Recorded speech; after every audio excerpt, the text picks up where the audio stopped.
Ever since the end of World War II, British domestic policy has been dominated by the search for greater equality.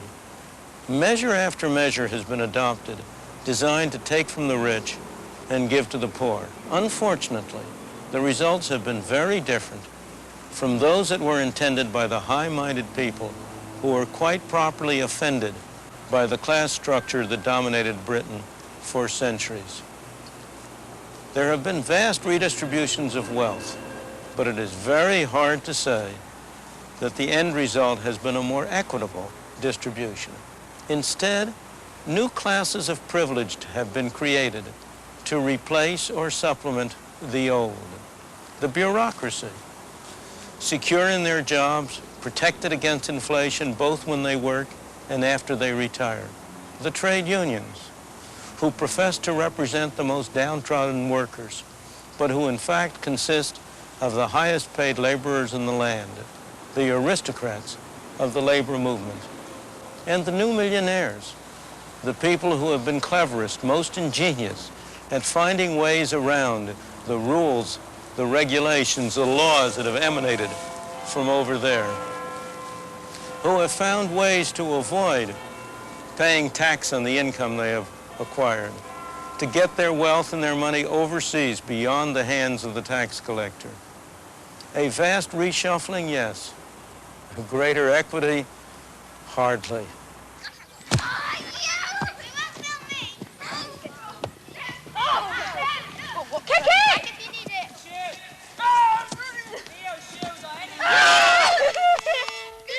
The Yehudi Menuhin School in the south of England is also a place of privilege.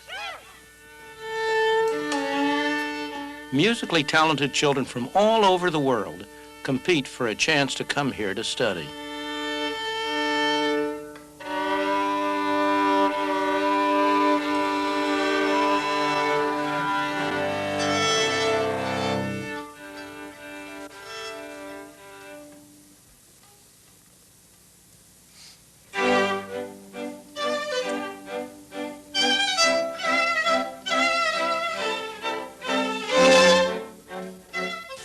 Much of the moral fervor behind the drive for equality comes from the widespread belief that it is not fair that some children should have a great advantage over others simply because they happen to have wealthy parents.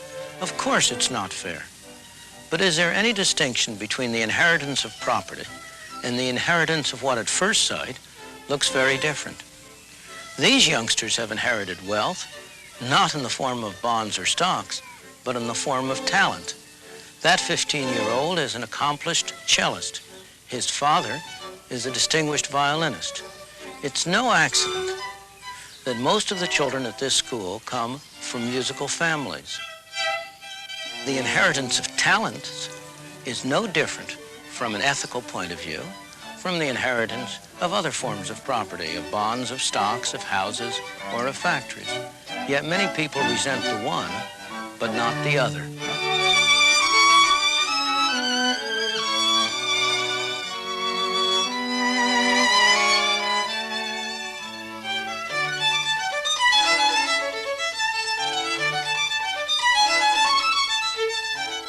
Or look at the same issues from the point of view of the parent.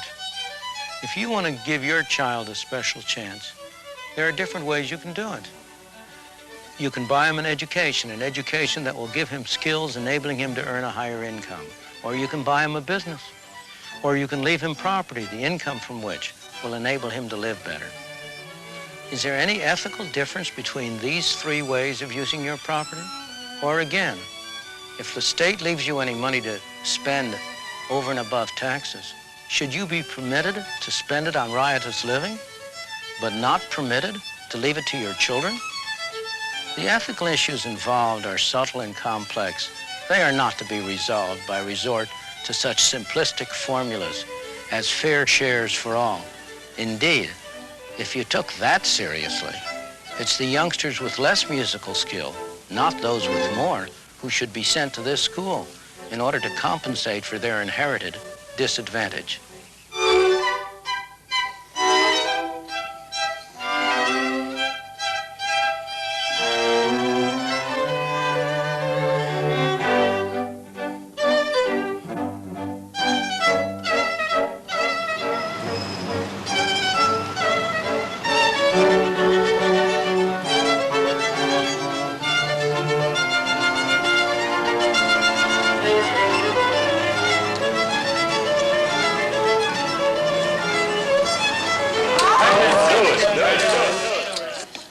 Cards are coming out now. 40 commission now.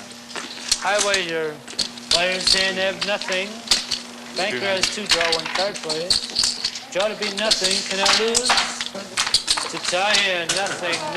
320 on the tie. And 160.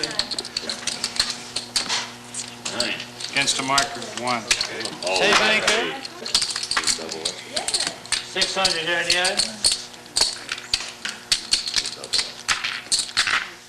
When the evening started, all of these players had about the same number of chips in front of them.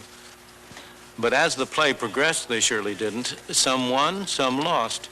By the end of the evening, some of them will have big pile of chips, others will have small ones. There'll be big winners, there'll be big losers.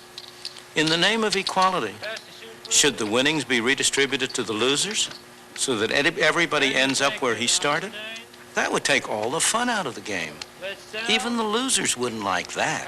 They might like it tonight, but would they come back again to play if they knew that whatever happened, they'd end up exactly where they had started?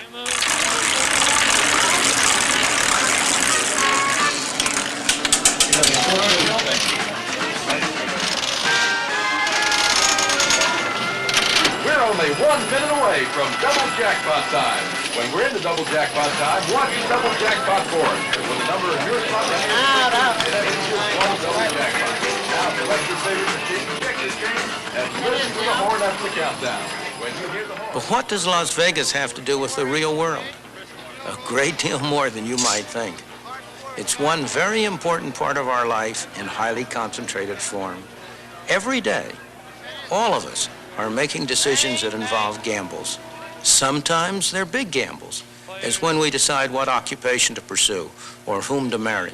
More often, they're small gambles, as when we decide whether to cross the street against the traffic. But each time the question is, who shall make the decision, we or somebody else? We can make the decision only if we bear the consequences. That's the economic system that has transformed our society in the past century and more.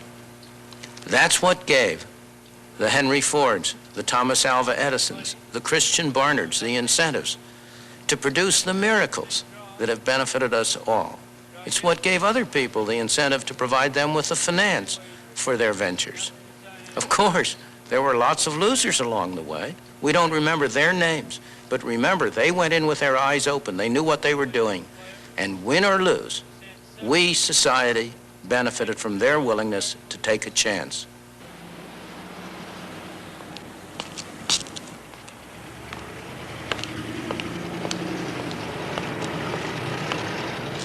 Lance Van Allman has an idea. He's taking a chance. Who knows? I suppose it's possible that we might all benefit from it one day. But that isn't why he's taking a chance. He's doing it just because he wants to get rich.